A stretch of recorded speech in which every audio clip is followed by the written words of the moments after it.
কি করে। তো আমি যদি ওর সংসার ডিভোর্স দিয়ে দিতাম পুরো পাগল হয়ে যাইতো, মানে নতুন সংসারও গুছিয়ে উঠতে পারতো না, মেয়েরে ছাড়া একদম ও শেষ, হয়তো কোনো নিজের জীবনটাও শেষ করে দিতে পারত। তো বড় বউকে আমি অনেক দিন ধরে বলতেছি আনতে যাবো শেষ পর্যন্ত। আসসালামু আলাইকুম everyone, welcome to my channel Sakib big family. আজকের ব্লগটা অনেক বেশি সুন্দর, ভালো লাগতেছে, আশা করি আপনাদেরও ভালো লাগবে। ছোট বউকে আমি, ও অনেক ভুল করছে, 3-4 মাস যাবত টানা ওর সাথে আমার ঝগড়া। ওর জন্য আমার বাসা থেকে বাইরে গিয়ে থাকতে হয়েছে ঈদের আগে। তারপরে সংসার আলাদা হয়েছে পরপর দুইবার, একবার আলাদা হয়েছে, আম্মু ঠিক করে নিয়েছে, এখন আবার সংসার আলাদা হয়েছে। ওর জন্য বড় বউ এখন পর্যন্ত আনতে পারি নাই, 6 মাসে পা রাখছে। মানে বড় বউ 5 মাস হয়েছে নাই, এবার 6 মাসে পা রাখছে। তো অনেক অনেক ঝামেলা, অনেক কিছু সহ্য করতেছি। আর আজকে একটা কথা বলে দিই, আজকের ভিডিওতে বড় বউ নিয়ে অনেক কথা বলবো। আমি এই কদিন বড় বউ নিয়ে কোনো কথা বলার সুযোগই পাইনি। ছোট বউয়ের ঝামেলায় সামাল দিব না, পরীক্ষা ছিল আবার সামনে, বড় বউ নিয়ে কিছু বলতে পারি না। আজকে একদম বড় বউ নিয়ে অনেক কথা থাকবে। তো ভিডিওটা কেউ না টেনে দেখবেন না, আর ভিডিওটা আমি বেশি বড়ও করবো না, ছোট্ট একটা ভিডিও। তো এখন আসি, প্রথম কথা একদম শুরু থেকে শুরু করি। মানে বেশি কথা বলবো না, এগুলো আপনারা দেখছেন অলরেডি, আমি একদম সংক্ষেপে যাব। তো ছোট বউকে আমি কেন ক্ষমা করে দিলাম, আগে এই প্রসঙ্গটা তুলি। তো ছোট বউ কি কি ভুল করলো সেগুলো তো আপনাদের একটু আগেই বললাম, ওইটা দিয়ে বুঝবেন। মানে ওর জন্য আমার পুরো জীবনটা তছনছ এক কথায়। মানে আমার বড় বউ, আম্মু, আমার সন্তান সব কিছুই দূরে ছিন্ন বিচ্ছিন্ন হয়ে রয়েছে। এমনকি আমাতুরের রহমানের উপরে, মানে আমার মেয়ের উপরেও ব্যাড প্রভাব পড়তেছে। ওর কিছু কিছু আচরণ মেয়ের উপরে ডাইরেক্ট, মানে মেয়েটার পর্যন্ত ক্ষতি করছে। ওর ক্ষতি থেকে আমার পরিবারের কেউ বাঁচে নেই, ঠিক আছে। এমনকি ও একটা কথাও বলে ফেলছিল যে আমি শ্বশুরে নাস্তা বানায় খাওয়াই না, আমার বাবা আসতে আজকে ঠিকই নাস্তা বানায় দিতেছি। তো এটা কিন্তু একদম বাস্তব সত্যি কথা। আমার আব্বু নাস্তা কিনে খায় না, নিজে বানায় খায়, না হলে খাই না। আব্বুর তো নিচে দোকান আছে, ওই যে ক্রিম রুটি বিক্রি করে না, এইগুলা খায়, বা বন রুটি এইগুলা খায় সকালবেলা, নাস্তা খাইতে পারে না। আব্বু নাস্তা খাইতে অনেক পছন্দ করে। তো যাই হোক, কেউ কিছু বলেও না। আসলে আমি তো একটা মাত্র ছেলে, আর একমাত্র ছেলের ঘরে অলরেডি বড় বউ নাই, তারপরে ছোট বউ যেমন করে আর কি মেনে নেয়। ছোট বউ যে কেমন পাগলারে টাইপ, কেমন ঝগড়াটে টাইপ, এটা তো সবাই বুঝে, আমাদের ঘরের সবাই এটার সাথে অভ্যস্ত হয়ে গেছে। তো যাই হোক, ছোট বউয়ের অত্যাচারের কোনো শেষ নাই। তো শেষ পর্যন্ত কেন ক্ষমা করে দিলাম, প্রথমত আমার মেয়ের কারণে ক্ষমা করছি, দ্বিতীয়ত হচ্ছে ছোট বউয়ের কারণে ছোট বউরে ক্ষমা করে দিছি। দেখেন, ছোট বউরে ডিভোর্স দেওয়া 1 মিনিটের বিষয়ও না, কিন্তু ও কিছু করতেও পারবে না, বড় জোর কাবিনের টাকাটা নিতে পারবে। তো কাবিনের টাকা দেওয়া এখনই দিতে পারবো ইনশাল্লাহ চাইলে। তো এইগুলা কোনো কারণে আর কি ওরে ছাড়তে পারবো না, ভয় পাইতেছি এইসব কিছু না। ওর দিকে, ওর প্রতি মায়ের কারণে ওরে ছাড়তে পারি না। কারণ কি, দেখেন, ও আমার দ্বিতীয় বউ, ঠিক আছে, দ্বিতীয় বউ হইলেও প্রথম সন্তান কিন্তু ওর ঘর থেকেই আসছে। তো আমার বড় বউর ঘরেও সন্তান হয়েছে, আমার বড় বউর ঘরের ছেলে, ওর ঘরে মেয়ে। তো প্রথম সন্তান হয়েছে, এইদিকে ওর এক প্রতি একটা ভালোবাসা আছে। তারপরে ও না অনেক কষ্ট পাইছে। যেমন ওর বাবার বাড়ি থেকে একটা কথা বললো কি শেষ দিন, আমার তুলে নেওয়া যাইব না, আর একটা কথা বলছে ওর কোনো সম্পত্তি পাবে না। তো কোন বাবা মা বলতে পারে, আমার আসলে কি বলবো, কোনো বাবা মা বলতে পারে যে তোর আমি সম্পত্তি দিব না? মানে আমি, আমার কোনো ভাই বোন নেই, ঠিক আছে, আমি আমার বাবা মায়ের একমাত্র সন্তান। মাঝে মাঝে আফসোস হইতো, আমি যে বাবা মায়ের একমাত্র সন্তান, আমার কেন ভাই বোন নেই। এখন আমার ছোট বউয়ের ভাই বোনের কাণ্ড কারখানা দেখে আমার মনে হয় ভালোই হয়েছে আমার কোনো ভাই বোন নেই। তো যাই হোক, এগুলো বাইরে কোনো সম্পত্তি দিবে না বাবা। যাই হোক, কোনো একটা বাবা বাবার ম্যানেজ দিয়ে ফেলছে, ছোটো বউ কোনো সম্পত্তি পাবে না, এটার বাবা ডাইরেক্ট বলছে, একদম সত্যি কথা। এই কথাটা একদম সরাসরি বলছে, কোনো সম্পত্তি পাবে না। মানে এমন বলছে, আমার থেকে কিচ্ছুই পাবি না। কিচ্ছু পাবি না মানে কি, দেওয়ার মতো তো ওনার কাছে সম্পত্তিটাই আছে, ঠিক আছে। তো ওইটা উনি আর দিবে না। তো যাই হোক, না দিলে কোনো সমস্যা নাই, এটা আমি আগেও বলছি, আমার আলহামদুলিল্লাহ কোনো দিকে কম নাই। উনি যেটা দিবে এটা আমি ছোটো বড় ইনশাল্লাহ গিফট করবো, নর্মালি লিখা দেওয়া লাগবো না, নর্মালি গিফট করবো। তো যাই হোক, যদি আমি আর কি সুস্থ থাকি, সব কিছু ভালো ভালো আগায়। তো আর ছোটো বউকে আমি যদি ডিভোর্স দিতাম, এই ঝামেলার পরে ও চূড়ান্ত সীমায় নিয়ে গেছে। মানে আমি বাসার থেকে বাইরে গেছি, ওরে বার করি নাই, এইরকম একটা পরিস্থিতি।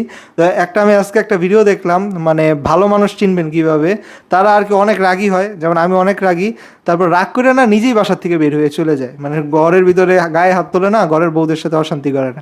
তো ওই ভিডিওটা দেখে হাসতেছিলাম আমি আর কি, নিজের প্রশংসা নিজে করতেছি। ভিডিওটা ছিলই এমন, যারা মানে ভালো মানুষ তারা রাগ করে নিজে বের হয়ে যায়, বউয়ের গায়ে হাত তোলে না বা বউরে বার করে না। তো আমার বৈশিষ্ট্যটা ওই রকম সাথে মিলে গেছে আর কি, আমি ছোটো বউরে বার করি নাই, নিজেই বের হয়ে চলে গেছি। তো যাই হোক, ছোটো বউরে বের করি না, ছোটো বউরে বের করলে না, ছোটো বউ তো এমনি আত্মাগল, পুরা পাগল হয়ে যেত, ঠিক আছে, বাবার বাড়িতে গেলে। একে তো এখন মেয়েটারে দেখে যাও একটু ভালো থাকতে পারে, মেয়েটারে হারাইলে পারতো না ভালো থাকতে। তারপরে ও বাবার বাড়িতে দিতে চাইতো আরেকটা বিয়ে, তো অন্য কোনো সংসারে গিয়েও পারতো না। মানে বুঝেনি তো কেমন অতিরিক্ত জিদ, অনেক বায়না, অনেক আবদার। আমাতুর রহমানের অনেক জিত, অনেক আবদার। তো আমি আমাতুরে দেখা কিছু কিছু বুঝি, আমাতুরের বৈশিষ্ট্যগুলো অনেকটা আসছে ওর মার থেকে, মানে রাগ জিতের স্বভাবগুলা। আবার আমাতুরের বুদ্ধি মার্শাল আবার অনেকটা আমার থেকে পাইছে, মানে মিলে জিলে বোঝা যায়। আবার আমাতুর কিন্তু আমার আম্মুর মতো হয়েছে অনেকটা চেহারার। তারপর আপনারা অনেকে কমেন্ট করেন দাদির মতো হয়েছে, হ্যাঁ দাদির মতো আচার আচরণ পাইছে, মানে মিক্সচার। কিন্তু রাগ জিতটা অনেকটা ছোট বউয়ের টাইপ কাছাকাছি যায়। তো এই জন্য আমি বুঝতে পারি ছোট বউয়ের কিছু কিছু বিষয়। তো বাচ্চা সুলভ একটা বিষয় আছে ছোট বউয়ের মাঝে, ও আসলে বুঝে না ও নিজে কি করে। তো আমি যদি ওর সংসার ডিভোর্স দিয়ে দিতাম পুরো পাগল হয়ে যাইতো, মানে নতুন সংসারও গুছিয়ে উঠতে পারতো না, মেয়েরে ছাড়া একদম ও শেষ, হয়তো কোনো নিজের জীবনটাও শেষ করে দিতে পারতো। তো এইসব চিন্তা কইরা মানে জীবন শেষ করে দিলে তখন আমি নিজেরই ক্ষমা করতাম কেমন, না জীবন এর থেকে ভালো, আমি কয়দিন যন্ত্রণা সহ্য করছি, বড় বউ কয়দিন কষ্ট করতেছে, একবারে ছোট বউ ঠান্ডা হয়ে আসুক, এটাই সবচেয়ে ভালো ছিল। মানে ছোট বউ নিজের ভুল নিজে বুঝে যেদিন ঠান্ডা হবে সেই দিনের অপেক্ষায় ছিলাম। আলহামদুলিল্লাহ সেই দিনটা আল্লাহ কাকতালীয়ভাবে মিলাই দিছে। আমার কথাটা একটু মনোযোগ দিয়ে শুনেন, হয়তো একঘেয়েমি লাগতেছে। মানে কাকতালীয়ভাবে কি হয়েছে, ওই দিন যদি মানে ছোট বউ আর আমি গেছিলাম টাকা জোগাড় করতে আমার নর্থ সাউথ ইউনিভার্সিটিতে ভর্তির জন্য 40,000 টাকা প্রয়োজন, টাকা জোগাড় করতে। আম্মু যেহেতু সংসার আলাদা করে দিছে, আম্মুর থেকে টাকা নিই নাই, আমার একটা ভাইয়ের কাছ থেকে ধার করতে গেছিলাম, ভাইয়ের দোকানটা হচ্ছে বসুন্ধরায়। তো যাবো যে যাওয়ার সময় মানে ফাইলটা পড়ে গেছে বাসের থেকে, মানে বাসের থেকে যে পড়ছে, আরে বাসের থেকে পড়ার কোনো কথাই না, কি একটা অবস্থা, আমার বুকটা দরফর করে উঠছে। একে তো মাঝখানে বাসের মাঝখান দিয়ে যাইতেছিল, ফাইলটা পড়ছে, ওর উপর তো কোনো গাড়ি টাড়ি গেছে কিনা, ছিঁড়া টিড়া গেল নাকি, তারপর কেউ নিয়ে দৌড় দিল নাকি, আমি যে অনেকটা দূর একটা রানিং বাস চলন্ত রাস্তায় থামা অনেক সময়ের ব্যাপার, বুঝতেই পারেন। তো আবার মেইন রাস্তায় আমি যে পাগলের মতো দৌড়টা দিছি, একটা গাড়ির সাথে ধাক্কা লেগে আমিও পড়ে যেতে পারতাম, ফাইলটা উঠে দিতে দৌড় দিছি। ছোটো বউয়ের কাণ্ড কারখানা কী বলবো। তো ওইটার পরে হয়তো ছোটো বউ ইচ্ছা করে নাই, জিনিসটা মানলাম, কারণ ও অনেকবার মাফ চাইছে, অতবার কোনো টাইমে মাফ চায় না, ঠিক আছে। ও অনেক ভুল করে, অনেক তারামি করে, বিশ্রী টাইপ ঝগড়াঝাটি করে, রিয়েকশন দেয়, দেখানো মাঝে মাঝে বিড়িটা এসে খিটখিট করতে থাকে। তো সামনাসামনি কী পরিমাণ খিটখিট করে, এটা সেটা ফালায় ভাঙে, তো অন্যরকম আচরণ করে। ওই মেয়ে যে এতবার করে মাফ চাইতেছে, তো এই হিসাবে ধরে নিলাম ওইটা ইচ্ছা করে ফালায় নাই। আবার একটা কি, ও হচ্ছে তো গ্রামে বড় হয়েছে, গাড়ি ঘোড়া তেমন একটা চলে না, আবার চড়ছে এদিকে আসার পর 4 বছর সংসার করতেছি, অনেকবারই গাড়িতে চড়ছে। তো এখন আর কি 4-5 মাস পরে আবার হুট করে গাড়িতে উঠছে। 4-5 মাস তো দেখেনি আমাদের ব্লগ, ছোটো বউ বাইর হয় না, বাসায় থাকে, বাসায় বসে বসেই ব্লগগুলো দেয়, জ্ঞান জ্ঞান করতে থাকে। তো বাইর হয় না, তো 4-5 মাস পরে বাইরে হচ্ছে হয়তো। এইসব করে যান, শেষ পর্যন্ত ওরা ক্ষমা করে দিলাম, আর ও যেহেতু অনেকবার মাফ চাইতে আসছে। তো আমার জীবনটা পুরো এলোমেলো হয়ে যেত, এত কষ্ট করে আমি ভার্সিটিতে চান্স পাইছি, আমাদের যারা ব্লগগুলো শুরু থেকে দেখেন তারা তো জানেন, এত কষ্টের পরে চান্স পাইলাম, চান্সটাই পুরো মাটি হয়ে যাইতো, ভর্তি হইতে পারতাম না, সার্টিফিকেট ছাড়া ফটোকপি ছাড়া আমার তো জীবনে ভর্তি নিত না, ঠিক না। তো যাই হোক, এখন আর এইসব কথা বলে লাভ নেই। ছোটো বউরে এও মাফ চাইছে নিজ থেকে। ওইটার পরে মেন কথায় বলতে ভুলে গেছি, তো ওই ফাইলটা যে ফেলে দিছি না, ফাইলটা ফেলে দেওয়ার পরে আমি যখন বাসে আসছি, ঠিক আছে, আমি ও যে কিছু ব্লগে কিছু বলছি, একটু বেশি বাড়ায় বলছে যে ঘাড় ধাক্কাটা ফালাই দিছি, এটা সেটা এরকম কিছু করি নাই। তো আমি একটা রাগ দেখাইছি, ঠিক আছে, আমি আর কি ও ঘাড় ধাক্কা দিই নাই, ও যেটা ঘাড় ধাক্কা বলছে এটা হচ্ছে আমি চিমটি দিছি আর কি, একটু জোরে সোরে একটা চিমটি দিছি। যাই হোক, এগুলো আর না বলি, এগুলো বলার মতো জিনিস না। তো আমার রাগ কোন পর্যায়ে ভাই, আমার পুরো লাইফটা শেষ হয়ে যায় এই পর্যায়ে আইসা, যে আমি জাস্ট এত নর্মালি রিয়েকশন দিয়ে জিনিসটা শেষ করছি, এটাই অনেক বেশি। অন্য কোনো জামাই থাকলে কি করতে, আপনারাই বুঝেন, ছোটো বড় আপনারাই কমেন্টেই সহ্য করতে পারেন না, আমি সামনাসামনি কেমনে সহ্য করি। তো এতটুকু ছোটো বড় প্রাপ্য ছিল, আর এই রাগটার কারণে আর ধমক তো দিছি, মানে পুরো রাস্তা আমি ধমকাইতে আনছি, চিল্লাইতে আনছি, আমি ওই দিনকার কোনো ছাড় দিইনি। মানে কীভাবে কি সব কিছু, আমার ছেলে মেয়ের ভবিষ্যৎ, আমার ভবিষ্যৎ সব 1 সেকেন্ডে শেষ করে দিতেছিল। এটা কি সহ্য করার মতো জিনিস? এত ভুল, একটা শক্ত ফাইল হাতের থেকে কেমনে পড়ে যায় বাসে একদম নিচে। তো যাই হোক, এগুলো নিয়ে বিস্তারিত আপনারা আগে সব কিছু শুনছেন। ও যেহেতু শেষ পর্যন্ত ওই দিনের রাগের কারণে ধমক দিছি, তারপর টুকটাক একটু রাগ দেখাইছি, যাই হোক শেষ পর্যন্ত বুঝতেই পারতেছেন কি বলতে চাইতেছি, শাসন করার ফলে শেষ পর্যন্ত হ্যাঁ ও নরম হয়েছে একটু। তারপরে সব মিলে চিন্তা করলাম, যাক এই চ্যাপ্টার শেষ করি। ছোটো বউয়ের সাথে ঝগড়া তার আলহামদুলিল্লাহ শেষ। আর আগামীকালের ব্লগটা দেখতে পাবেন, ছোটো বউয়ের সাথে আমার ভার্সিটিতে ভর্তির দিন ওর সাথেই নিয়ে যাব, তো ভর্তির ব্লগটা আপনারা দেখতে পাবেন। এবার আসে আমি বড় বউয়ের কথায়, মানে কালকের ব্লগটা অনেক সুন্দর হতে যাচ্ছে, আমার নর্থ সাউথ ইউনিভার্সিটিতে ভর্তির ব্লগটা দেখতে পাবেন। অনেকে আবার বলতেছিলেন আমি নর্থ সাউথে ভর্তি হবো, এটা বানোয়াট কথা, মিথ্যা কথা। আগামীকাল আপনারা ইনশাল্লাহ অ্যান্সার পেয়ে যাবেন। এখন আসি বড় বউয়ের কথায়। তো বড় বউকে আমি অনেক দিন ধরে বলতেছি আনতে যাবো, শেষ পর্যন্ত আনতে যাওয়া হয় না। দেখছেন ছোটো বউ অনেকবার ঝামেলা করছে, তো একদিকে ভালোই হয়েছে, বলে না আল্লাহ যা করে ভালোর জন্যই করে। ছোট বউ যে এই ঘটনার পরে যেরকম নত হয়েছে, যে একটা ভয় পাইছে, মানে ও দেখছি অনেক বাসের মধ্যেও ভয় পাইছে, বাসায় আসার পর অনেক কিছু করছে, আমিও রাগ দিছি প্রপারলি, হয়তো ইচ্ছা করে করছে, না হলে অভিনয় করতে পারে, ঠিক না। ছোটো বউ তো অভিনয় অনেক পাকা, তো যাই হোক, চালাকও, অভিনয় পাকা, সব দিক দিয়ে এক্সপার্ট। তো শেষ পর্যন্ত আল্লাহ যা করে ভালোর জন্যই করে। ওই ঘটনার পরে যেহেতু নত হয়েছে, এখন বড় বউ আসলে ইনশাল্লাহ আশা করি, বা ও আমার সাথে বড় বউকে আনতে যাবে, শিকার আসছে অনেকটাই, পুরোপুরি এখনও আমতা আমতা করে, মানে সতীনের সংসার কেউই করতে চায় না। যেটা আপনারা আবার অনেকে প্রশ্ন করছেন, ছোট বউ তো সতীন দেখেই আসছে, তো সতীনের সংসার কেন করতে চায় না?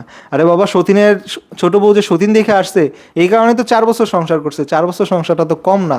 মানে বাংলাদেশে আপনারা সতীনের হয়তো অনেক সতীনই দেখছেন, বা আপনাদের আশেপাশে সতীনের অভাব নাই। কয়টা সতীন এত বছর সংসার করতে পারে, ঠিক না? 2-3 বছর, 1 বছরই সংসার অনেক ভেঙে যায়। তো 4 বছর সংসার করছে, এখন একটা এসে ঝামেলা।